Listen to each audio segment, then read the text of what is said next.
And who is that? Terence Crawford. That's it. You know, I'm 41-0 for a reason. You gotta have 4 arms. I know. I know. 6 eyes. Our job is to line it up. And us fighters, we're warriors. We always want to fight the best. Mayweather has thrown a warning at Crawford after heated discussions about who would come out on top. He made it clear that this is a heads up about chasing something that may never happen. He believes Crawford could be chasing a shadow because the Mayweather who ruled boxing left on his own terms, and he isn't about to let anyone change that story. Man, me versus anybody, I'm gonna always say me. Okay. Come on now. He told Smith that boxing isn't only about who's stronger right now. It's about who owned the spotlight when it counted. From Floyd's perspective, Crawford hitting his mid-30s is too late to ask for a fight that would have made the biggest impact. When asked who would win in a match, him or Prime Floyd, the answer was simple: me, no doubt. Who do you think wins in a fight, you or Prime Floyd? Me. No questions? Why would you think that I would say Floyd? You know, that's one of my favorite fighters. But yeah, nah. The message came during a heated debate on Stephen A. Smith's show, where Floyd faced Crawford in a rare back and forth that grabbed the boxing world's attention. Mayweather stayed composed, but his words carried weight. He basically told Crawford, "You can beat anyone you want, even the fighters I never faced, but my legacy isn't changing." In saying this, Floyd kept the focus on his own era while also pointing out that Crawford showed up too late to step into the ring with him. I don't want to lose. I don't want to lose because now society has shaped things to where if a fighter lose, they talk so bad about, oh, he's a bum. I knew he was overrated. Oh, y'all hyped him up, and now they gotta hear it. But back in the day, they didn't have social media. You know what I mean? So all that wasn't in their face. But this isn't just two fighters exchanging words. Fans, fighters, and analysts are picking sides in the debate. Even current stars like Ryan Garcia have joined in, adding fuel to the conversation. Garcia, never one to hold back, recently spoke on Ring Magazine's Inside the Ring. When LaShawn McCoy, the former NFL running back, said no one changed the game like Floyd Mayweather, Garcia interrupted with, "in a bad way." He argued that Floyd didn't just excel in the ring, he mastered timing. Garcia claimed Floyd chose opponents to suit his own schedule, waiting until fighters like Pacquiao or Cotto were past their peak. He said Floyd never faced anyone truly in their prime.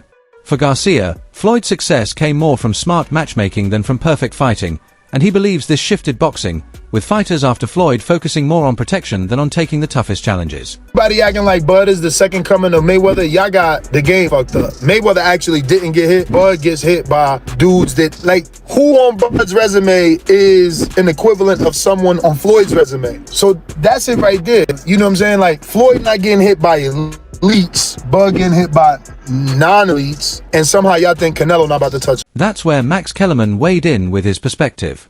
Known for his sharp insights in boxing, Kellerman explained why Crawford might actually have a stronger case for legacy than Floyd, depending on how you see it. He pointed out that Floyd carefully picked when to fight certain opponents, especially after leaving lightweight. So, even with a deeper list of names, people remember he avoided some matchups at key times. Crawford, on the other hand, went after everyone consistently, even if his resume isn't as stacked. That determination makes a big impression on fans. Floyd versus Triple G. Listen, man, Floyd didn't fight him, and Floyd is an all-time great. But what a missed opportunity. You got Crawford going from 135 and talking about fighting Canelo at 168. It's kind of the same. And that's the main debate, resume versus intent. Mayweather's list of opponents is impressive. De La Hoya, Pacquiao, Cotto, Hatton, Marquez, Mosley, Gotti, Corrales, and more. But critics like Garcia and Kellerman argue that timing takes away some of the shine. Pacquiao was past his peak and slowed by 2015. Mosley was 38 after a long break. Cotto had already taken heavy damage, and Canelo had to fight at catchweight at just 23. Floyd still won all those fights, but for critics, the asterisk never disappears. Looking back at like Floyd's career, like him coming up in the era that he came up in, he had all them champions that he was able to fight. And that's what led him to be so great, you know, because he fought the most champions, beat the most champions, you know, got the most money for beating the most champions. So it's just like, man, he had this guy. He took on Sean Porter when Porter was still a serious challenge. He beat Errol Spence at 35, and then stunned everyone by handling Canelo Alvarez at super middleweight. Crawford's issue wasn't dodging fights, it was that promoters and networks avoided him. As a high-risk, low-reward fighter under Top Rank, he spent years chasing big-name fights that never came. By the time he finally got a shot with Spence, he was already well into his 30s. You know, we knew Crawford is a great fighter, and I did what I supposed to do, right? I tried for every way, and I trained really hard, and he deserved all the credit. No, I try my best tonight, and I just cannot figure out the style. Was it something specific, the movement or his speed? Crawford has conquered multiple weight divisions, with wins over Gamboa, Postal, Jeff Horn, Porter, Spence, and Alvarez. But compared to Mayweather's 50 victories, the numbers favor Floyd. 8 fewer wins may not seem like much, but in the legacy debate, every win matters. Still, Crawford has something Floyd never did, moving into a 6-weight class. If he drops to middleweight and wins a title, he'll achieve what Mayweather never tried. Floyd stopped at 154. While he made plenty of history there, he never chased 6 divisions. Crawford's drive to take on bigger challenges might be what finally shifts the conversation. Floyd had a lot of craft that mimicked some of the things that Sugar Ray did. So does Terence. And Terence is psychologically a latter-day Sugar Ray Robinson. He has the same kind of capacity to be charming and then in the next 30 seconds to turn on his fire. And that, I think, is part of what he's going to take into the ring against Canelo. Ooh. The timing of their careers adds another layer to the debate. Crawford won his first world title in 2014, just a year before Floyd beat Pacquiao and then Andre Berto to finish his run. Their eras overlapped briefly, but the window was small. If Floyd had stayed active, the fight could have happened. By then, though, Mayweather was protecting his legacy, not chasing fights. That's what he made clear on Stephen A. Smith's show, Don't Ask Me Now. If it was going to happen, it would have been when the money was highest and the interest at its peak. That time has passed, and Crawford's recent wins don't pull Floyd back into the ring. Funny thing about it is Terence has been the only other guy that people can say he always figures it out. That's true. But you gotta have an OG somewhere. Anybody else? Yeah, there's an OG Somebody somewhere. got a pioneer, right? Yeah, you gotta. There's an OG you can't out-figure out somewhere, and I just believe Floyd is that OG you can't out-figure out. That hasn't stopped fans from imagining a showdown. Mayweather at 147 was a defensive genius, almost impossible to hit cleanly, breaking opponents down round by round. He went 12-0 at welterweight from age 28 to 38, dominating that division for a decade. Crawford at 147 was more explosive, a switch hitter with finishing power and a natural aggressiveness.